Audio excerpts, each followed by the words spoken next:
Olá, tudo bem? Aqui é o professor Bermudes, do IFCE, e hoje nós vamos trabalhar com organela citoplasmática, parte 1. Estaremos abordando os seguintes tópicos: citoplasma, ribossomo, retículo endoplasmático liso e rugoso, complexo de Golgi e lisossomos. Então vamos à aula? O citoplasma. O citoplasma é uma região entre a membrana e o núcleo da célula. Então, essa região que nós temos aqui compreende o citoplasma, ou seja, a região entre a membrana celular e o núcleo da célula, eu chamo de citoplasma.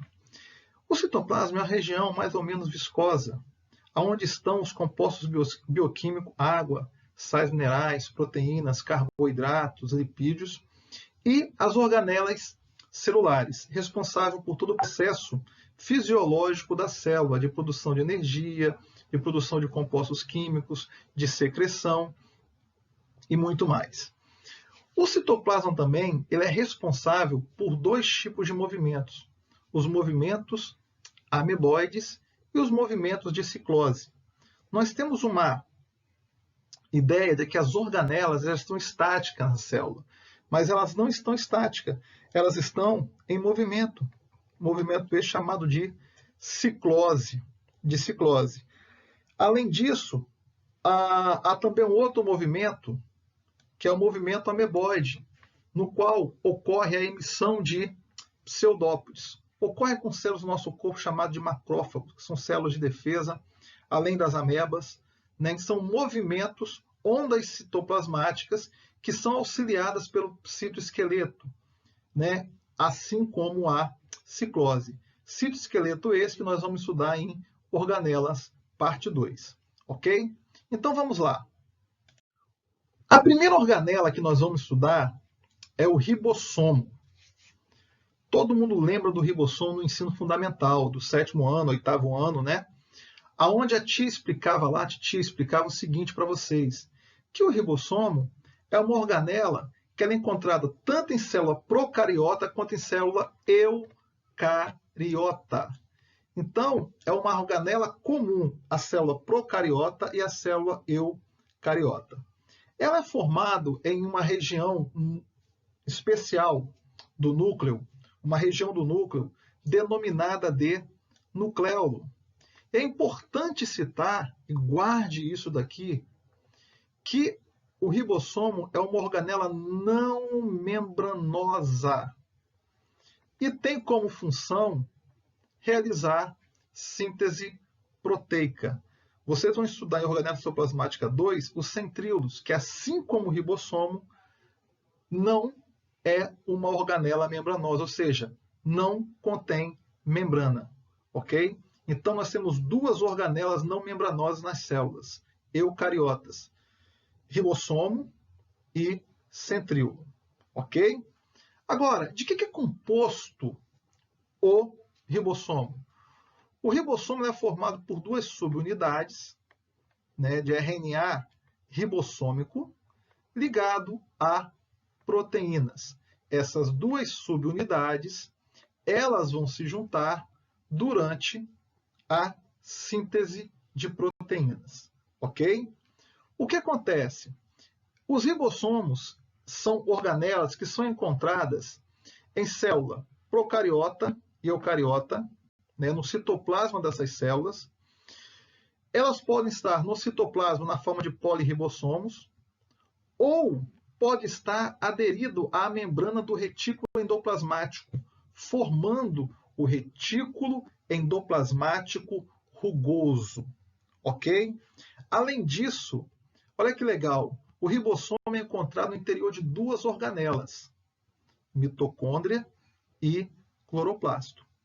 Então, note, o ribossomo, além de ser encontrado, de ser uma organela comum à célula procariota e eucariota, ela é encontrada também no interior de duas organelas, que seriam a mitocôndria e o cloroplasto. Ok? Então vamos lá, pessoal. O retículo endoplasmático. O que é o retículo endoplasmático? O retículo endoplasmático é um extenso sistema membranar, ou seja, então você já nota que o retículo endoplasmático é uma organela membranosa, tá?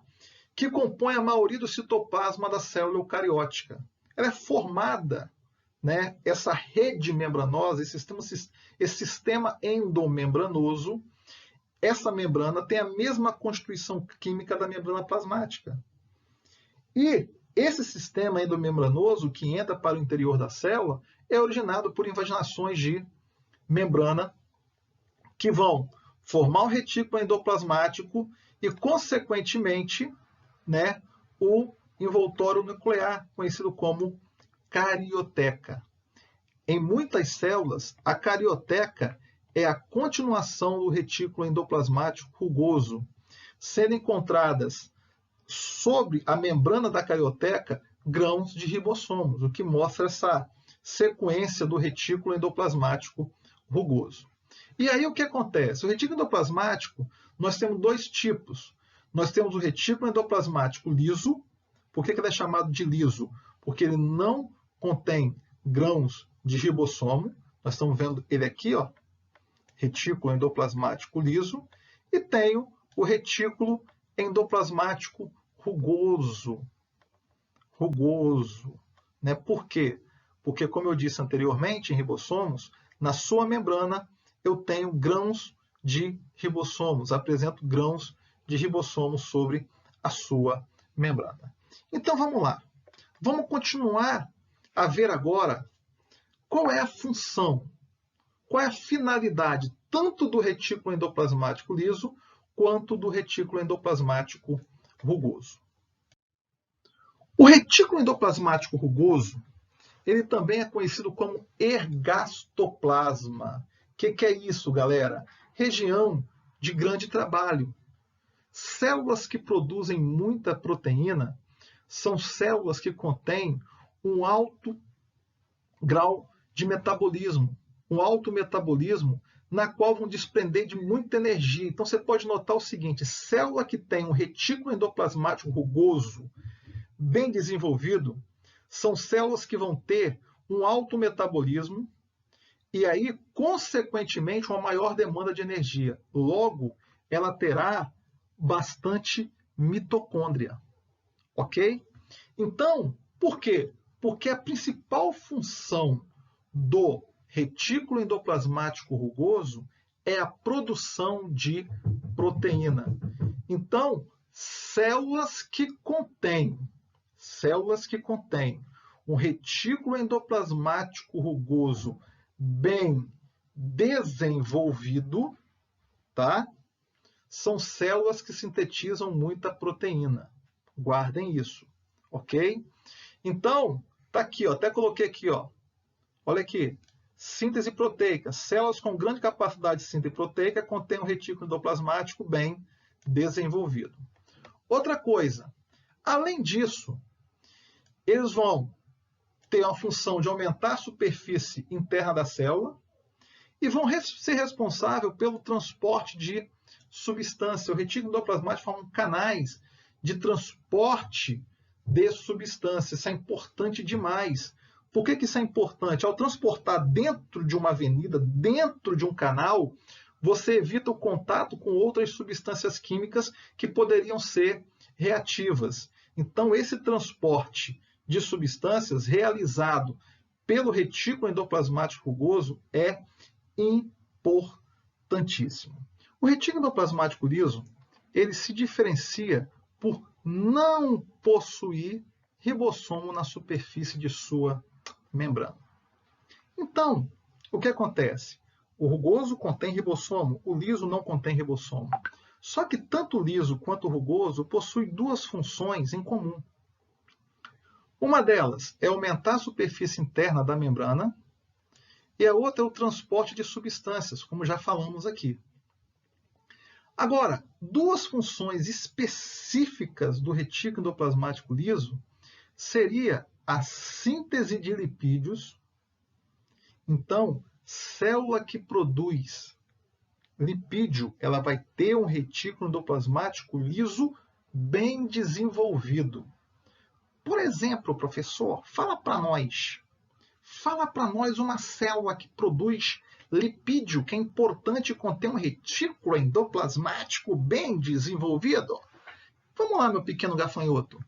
Pense no seguinte, o testículo é uma estrutura que contém células responsáveis pela produção da testosterona. Ok? Testosterona é um hormônio que tem como base de produção o colesterol, que é um lipídio. Então, células responsáveis pela produção da testosterona irá conter um retículo endoplasmático liso bem desenvolvido. Uma outra função importantíssima do retículo endoplasmático liso é que ele é responsável pelo processo de desintoxicação. O que é isso, professor? Todo alimento, uma vez absorvido, ele vai para o fígado para sofrer o processo onde ele vai ser metabolizado, onde vai passar pelo processo de desintoxicação para ser distribuído pelo corpo. Então, o fígado é uma estrutura que contém células, o fígado contém células ricas em retículo endoplasmático liso. Então, uma pessoa, por exemplo, que consome muita bebida alcoólica, o que acontece? O fígado dela trabalha em demasia. O fígado dela trabalha bastante para quê? Para realizar o processo de desintoxicação, pois o álcool é tóxico para o nosso organismo. Ok? Então, não esqueça, célula com grande capacidade de síntese de lipídio, olha aqui, e com capacidade de desintoxicação, apresenta um retículo endoplasmático liso bem desenvolvido. Ok? Vamos lá. Continuaremos agora com o complexo de Golgi. O complexo de Golgi é uma organela muito importante para todo o funcionamento e metabolismo celular. Ela é uma organela que foi estudada pelo cientista italiano Camillo Golgi, por isso que recebe o nome de complexo de Golgi. E ele é formado por sacos membranosos achatados, denominados de dictiossomos. Então, como você nota aqui, esses sacos eles se empilham uns sobre os outros, formando, então, a organela denominada de complexo de Golgi. A primeira função do complexo de Golgi nós iremos estudar é a função de secreção celular. Vamos pegar como exemplo o retículo endoplasmático rugoso, mas isso também vale para o liso. O retículo endoplasmático rugoso é responsável pela produção de proteína. E o que acontece? Grande parte das proteínas, geralmente, o retículo endoplasmático rugoso ele produz proteínas que irão atuar fora da célula. E o que vai acontecer então? Uma vez produzida, essas proteínas elas migram para o complexo de Golgi dentro de pequenas vesículas, conforme podemos notar aqui. Então, elas migram para a face cis do complexo de Golgi. Então, uma vez que essas proteínas chegam ao complexo de Golgi, essas proteínas vão ser armazenadas, identificadas, elas podem sofrer algumas modificações estruturais no complexo de Golgi, tá? Empacotadas e secretadas na fórmula de vesículas. O que vai acontecer aqui? Uma vez que elas são empacotadas e secretadas na forma de vesícula, essas vesículas vão ser eliminadas pela face trans do complexo de Golgi. E aí, essas vesículas agora que contêm a proteína vão se fundir com a membrana plasmática, processo chamado de exocitose, vocês lembram disso? Lá em membrana plasmática, e essa secreção, essa proteína vai ser eliminada. Vamos pegar como exemplo a insulina, que é um hormônio proteico produzido pelas células do pâncreas. O que acontece? Essa insulina é produzida no retículo endoplasmático rugoso, que está aqui, ó. Retículo endoplasmático rugoso. o que vai acontecer aqui, pessoal?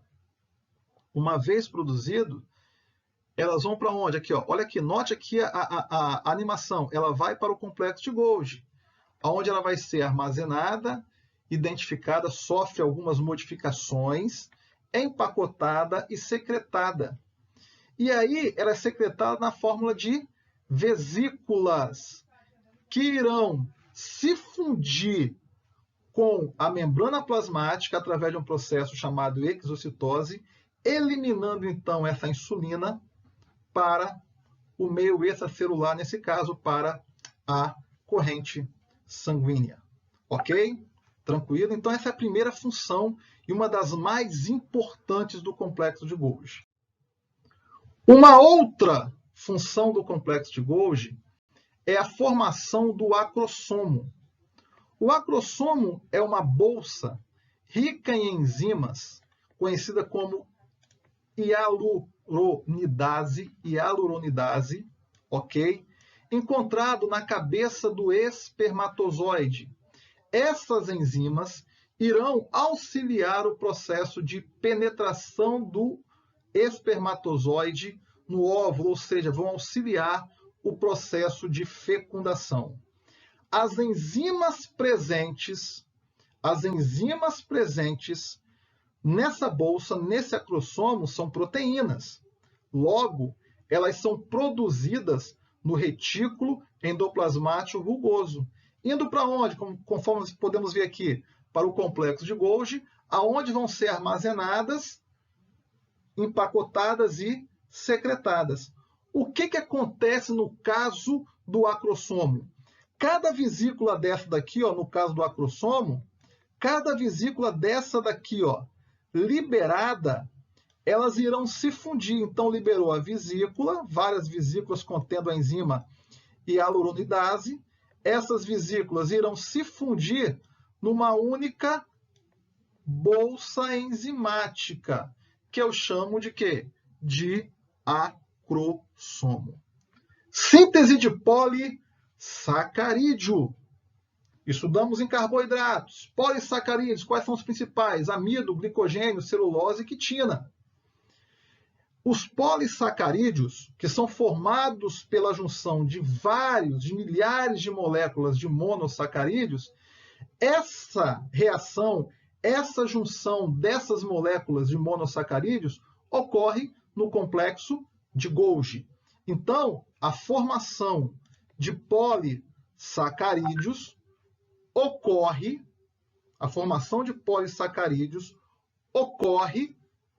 no complexo de Golgi.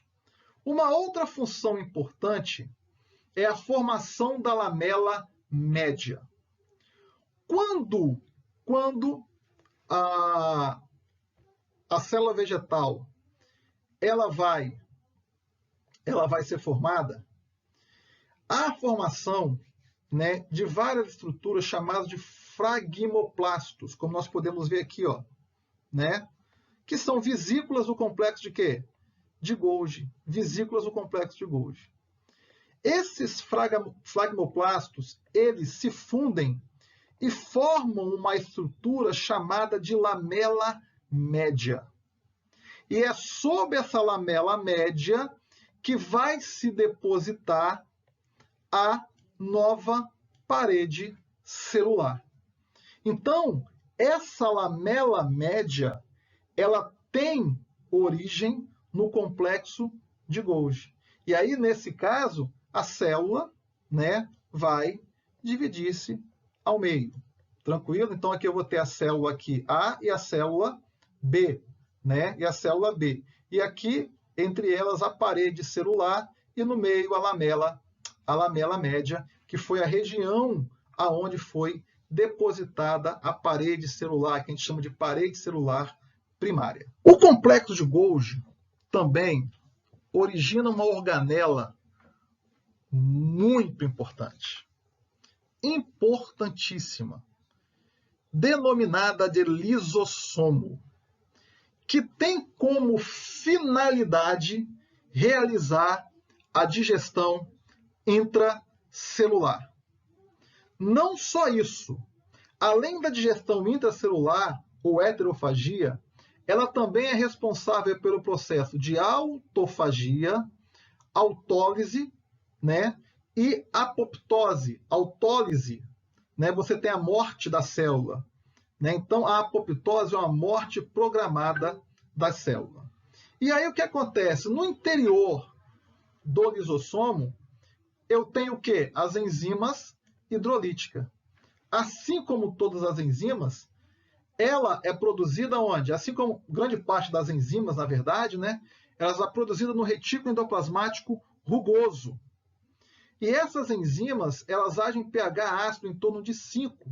Mas, professor, como é que é mantido esse pH ácido no interior do lisossomo? Através de uma bomba de hidrogênio, consequentemente com gasto de energia.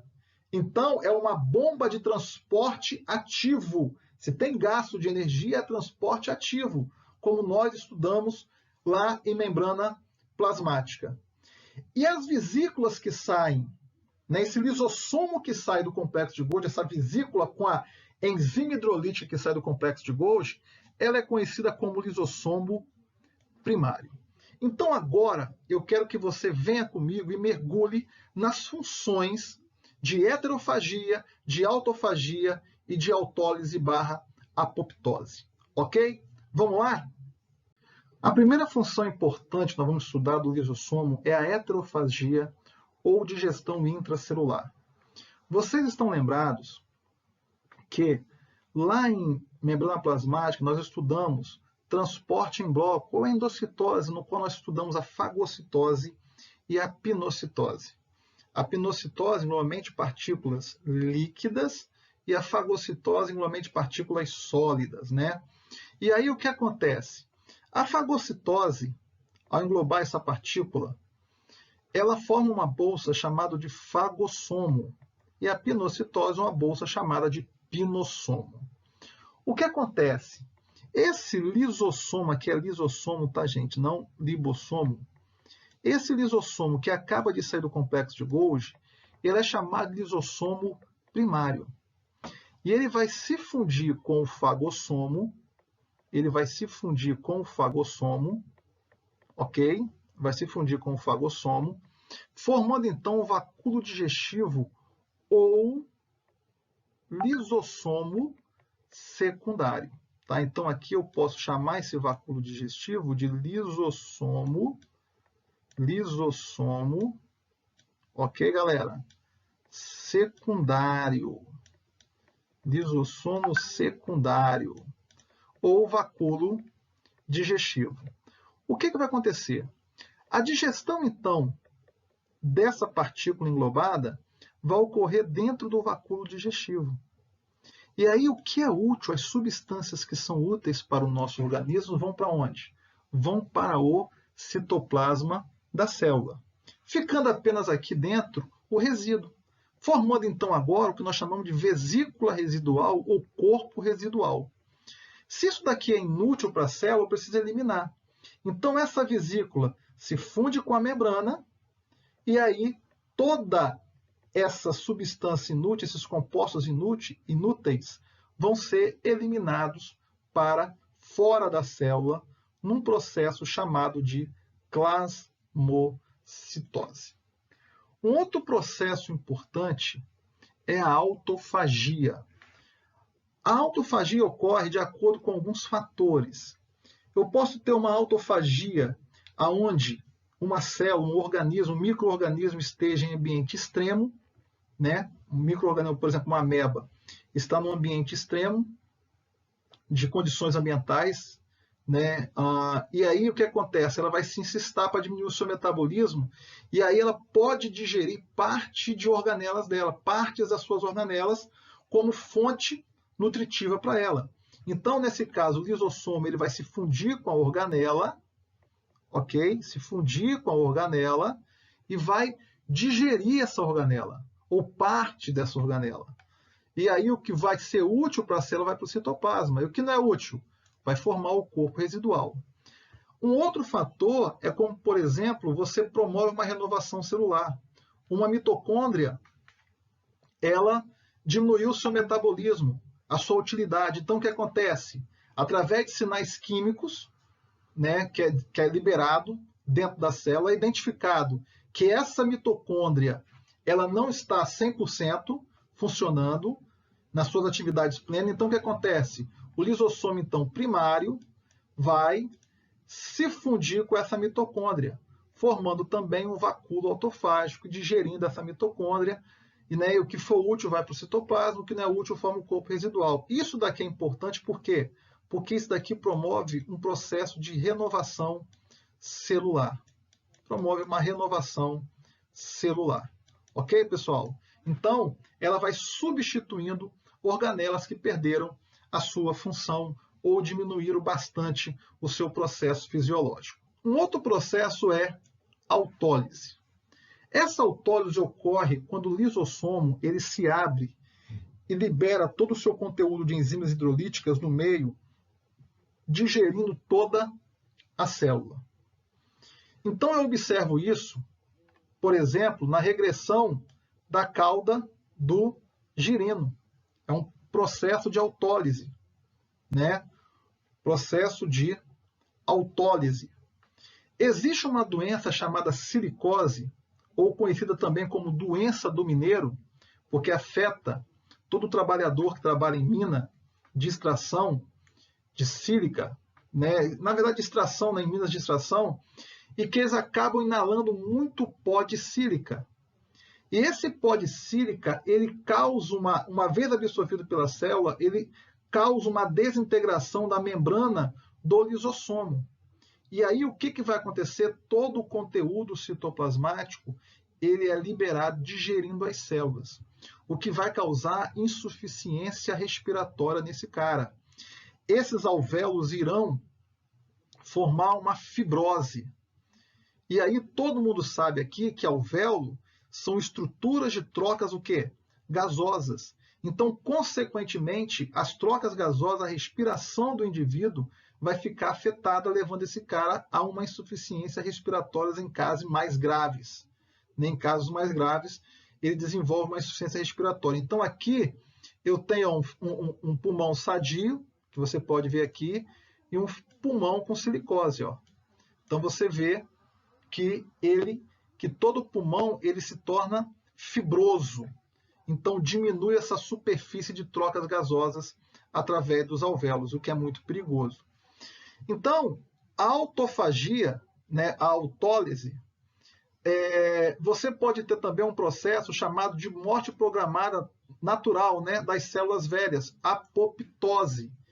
Essa apoptose, essa morte programada das células, ela é controlada por gene. É um fator, então, genético controlado por nosso sistema genético. Ok? Tranquilo? Isso daqui é importante dizer por quê? Por exemplo, a regressão da cauda do girino é uma autólise? Mas é um tipo de apoptose, de uma morte programada natural das células que vai, não células velhas, mas de células que vão sendo retiradas, vão morrendo para que a cauda do girino possa ser regredida. No mais, galera, vamos fazer uma revisãozinha aqui rápida. Lembrando o seguinte, ergastoplasma, retículo endoplasmático rugoso, qual é a função? Síntese proteica. Retículo endoplasmático liso, qual é a função? Síntese de lipídios. Funções em comum, sustentação, transporte, armazenamento e desintoxicação. Só que a desintoxicação é mais evidente no retículo endoplasmático liso. Complexo de Golgi, armazenamento, processamento, empacotamento, secreção. Então, processo de secreção. Síntese polissacarídica, formação do acrossomo e também formação do lisossomo e da lamela média. Lisossomo, funções, heterofagia, autofagia e autólise. Espero que vocês tenham aprendido um pouquinho de citologia e nos encontraremos nas próximas aulas. Pessoal, me despeço de vocês, pedindo a vocês que curtam a nossa página, divulguem o nosso canal para os seus amigos e curtam essa aula para que possa ficar disponibilizado para outras pessoas, ok? Que possa alcançar mais alunos, mais pessoas que precisam desse conteúdo. No mais, um grande abraço e até a próxima. Valeu!